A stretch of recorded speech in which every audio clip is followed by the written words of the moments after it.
నమస్కారం. రాజకీయాల్లో కొన్ని విలువలు ఉంటాయి. రోజా దాన్ని అధిగమిస్తుంది. శశిబాలుడు 101 తప్పులు అయిపోయినట్టు రోజాకి ఇక 101 తప్పులు అయిపోయినాయి. ఇప్పటి వరకు ఆమె ఒక స్త్రీ, ఆమెకి పిల్లలు ఉన్నారు, ఈమెను మాట్లాడితే వాళ్ళు అగౌరవపడతారనే ఒక ఉద్దేశంతో రోజాని మేము ఎక్కువగా విమర్శించలేదు. కానీ ఆమె విమర్శలు పరాకాష్ఠకి వెళ్ళినాయి. రోజా లాంటి వ్యక్తి నీతులు చెప్తుంటే రాష్ట్ర ప్రజలకి బూతుల్లాగా ఉన్నాయి. ఎందుకంటే రోజా గురించి అందరికీ తెలుసు. రోజా నీతులు రాష్ట్ర ప్రజలకి బూతుల్లాగా ఉన్నాయి. అయ్యి ముఖ్యమంత్రిని పట్టుకొని ఏకవచనంతో మాట్లాడితే సెక్స్ రాకెట్ అంటది, కాలుమని అంటది. ఇప్పుడు అన్నిటికీ సమాధానం చెప్పడానికి వచ్చా. సెక్స్ రాకెట్ నువ్వు నిర్వహిస్తే ఒక ఐపీఎస్ ఆఫీసర్ భార్య నిన్ను తిట్టిన మాట వాస్తవం కాదా? ఇంకా ఇలాంటి చాలా విషయాలు ఉన్నాయి. ఇక చాలా చెప్పాల్సి వస్తుంది. ఇంకా కాల్మని అంటావు మాట వస్తే, నువ్వు అప్పులు ఎక్కొట్టి చల్లని చెక్కుల కేసులో నీకు ఎన్నిసార్లు జైలు శిక్ష పడింది? మద్రాసులో కోర్టు నిన్ను ఎన్నిసార్లు శిక్షించింది? అప్పులు తీసుకోవడం ఎక్కడడం నీ పార్టీ. అందుకే అప్పులు ఇచ్చే వాళ్ళ మీద పడతావు. కొన్ని సిద్ధాంతాలకు కట్టుబడి నువ్వు మహిళవని, నీకు పిల్లలు ఉన్నారని నిన్ను మాట్లాడుకుని ఉంటే నీ నోరికి అద్దు అదుపు లేకుండా మాట్లాడుతున్నావు.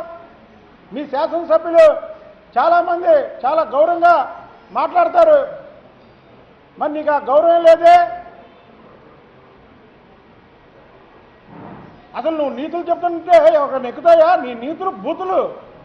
రాష్ట్రపతులకి రోజా నీతులు బూతులు. లోకేష్కి డబ్బులు ఇచ్చి ఎమ్మెల్సీ తెచ్చుకోవడం ఏంటి? చంద్రగిరిలో నీకు డబ్బులు ఇచ్చి సహాయం చేసి చంద్రబాబు నాయుడు గారు టికెట్ ఇస్తే నెల రోజులు తిరగకుండా నువ్వు అమ్ముడిపోయావు. నువ్వు అమ్ముడిపోయి రాజశేఖర రెడ్డి గారితో మంతనాలు జరిపి ఆ పార్టీలో జాయిన్ అవడానికి రెడీగా ఉంటే నీ లెగ్ అక్కడ పెడితే రాజశేఖర రెడ్డి గారు కూడా యాక్సిడెంట్లో చనిపోయాడు. తర్వాత వైఎస్ఆర్సీపీలోకి వచ్చావు. అప్పుడు జగన్మోహన్ రెడ్డి హవా నడుస్తుంది. ఆయన జైలుకి వెళ్ళిపోయాడు. ప్రశాంతంగా జరుగుతుంది అసెంబ్లీ. రెండో రోజు వచ్చావు. రెండో రోజు నుంచి ఎక్కడ పట్టుకుంది? నీ పాదం ఎక్కడ పడితే అక్కడ నాశనం అయిపోయింది. నువ్వా నీతులు చెప్పేది?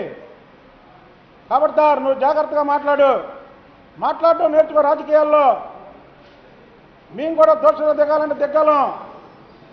ఏదో నువ్వు ఒక్కడవే మోనార్కిజం, మిగతా మీ ఎమ్మెల్యే లేదా సైలెంట్. నువ్వు సబ్జెక్ట్ మీద అసలు ఒక్క విషయాన్ని మాట్లాడుతున్నావా? ఏదో డైలాగులు రాయించుకోవడం, 2-3 డైలాగులు వదలడం. ఏం డైలాగులు? నీకంటే ఎక్కువ తెలుసు మాకు డైలాగులు. అయితే నువ్వు ఆడ మనిషివని, నీ మీద గౌరవంతో, మీ పిల్లలు ఉన్నారు, నీ మీద ఏదైనా మాట్లాడితే పిల్లలకు కూడా బాధపడతారనే ఒక ఉద్దేశంతో నీ మీద ఆగుతున్నాం తప్ప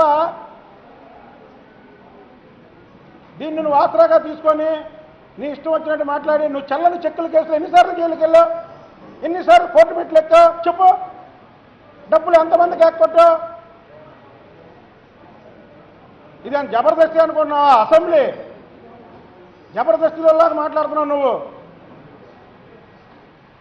ఇవాళ పొద్దునే మీ ఎమ్మెల్యే శ్రీధర్ రెడ్డి గారితో మాట్లాడా. నిజంగా చాలా అగ్రెసివ్గా ఉండే నాయకుడు. చాలా చక్కగా మాట్లాడితే నాకే పెట్టి శాఖ మా వాళ్ళతో చెప్పా, చాలా చక్కగా మాట్లాడుతున్నాడు, నేర్చుకోవాలని. నిజంగా మనకు తెలియకపోతే నేర్చుకోవాలా. అంతేగాని నీ ఇష్టం వచ్చినట్టు మాట్లాడటం, నీ ఇష్టం వచ్చినట్టు చేయడం. మాట వస్తే చంద్రబాబు నాయుడు గారిని ఏకవచనంతో మాట్లాడటం. నువ్వు చంద్రబాబు నాయుడు గారిని ఏకవచనంతో మాట్లాడబట్టే మీ జగన్మోహన్ రెడ్డిని తిడుతున్నాం మేము. నువ్వు గౌరవిస్తే మేము గౌరవంగానే మాట్లాడతాం. ఏదో నువ్వు కాంగ్రెస్ పార్టీలో పుట్టి కాంగ్రెస్ పార్టీలో పెరిగినట్టు తెలుగుదేశంలో ఉన్నన్నాళ్ళు అక్కడ పేడి యాక్టర్గా రాజశేఖర రెడ్డిని తిట్టావు. ఇప్పుడు మళ్ళీ ఇక్కడ పేడి యాక్టర్ అయిపోయావు. రేపు ఇక్కడ వదిలేసి పేడి యాక్టర్ ఇంకో చోటుకి వెళ్ళామనుకో మళ్ళీ జగన్మోహన్ రెడ్డిని తిడతావు. నీకు సిద్ధాంతం ఉందా? రాజకీయ సిద్ధాంతమా నీది? నువ్వే సినిమాలో కూడా నటించావు, అవి కూడా చెప్తాం. ఏంటి అనుకుంటున్నావు? రాజకీయాల్లో కొన్ని విలువలు ఉన్నాయి, మేము మాట్లాడతాం. వ్యక్తిగతంగా వెళ్ళాము. చంద్రబాబు నాయుడు గారిని చంద్రబాబు నాయుడు అంటావు. 3 కోట్లు ఇచ్చి ఎమ్మెల్సీ తెచ్చుకున్నావా? నువ్వు ఎన్ని కోట్లు కమ్ముడిపోయి కాంగ్రెస్ పార్టీలో చేరావు? పోరాటం చేశాం, ఫ్లైఓవర్ ఉద్యమం చేశా. 3 సంవత్సరాలు విజయవాడ నగరంలో ఎంపీ ఎమ్మెల్యేల మీద పోరాడా, ముఖ్యమంత్రుల మీద పోరాడా. పోరాడినందుకు విజయవాడ నగరంలో నాకు చంద్రబాబు నాయుడు గారు ఇచ్చినటువంటి గిఫ్ట్ ఎమ్మెల్సీ. నీలాగా పార్టీలు మారి ఈ పార్టీలో ఉండి ఆ నాయకుడిని తిట్టి, ఆ పార్టీలో ఉండి ఈ నాయకుడిని తిట్టి, చంద్రబాబు నాయుడు గారు తెలుగుదేశంలో ఉన్నంతసేపు దేవుడా? చంద్రబాబు నాయుడు గారు శ్రీరాముడు, నువ్వు సొర్పనగలాగా తయారయ్యావు. అప్పుడు ముక్కు చెవులే కోసాడు లక్ష్మణుడు, నీకు ముక్కు చెవులతో పాటు 4 కూడా కోయాలి నీకు.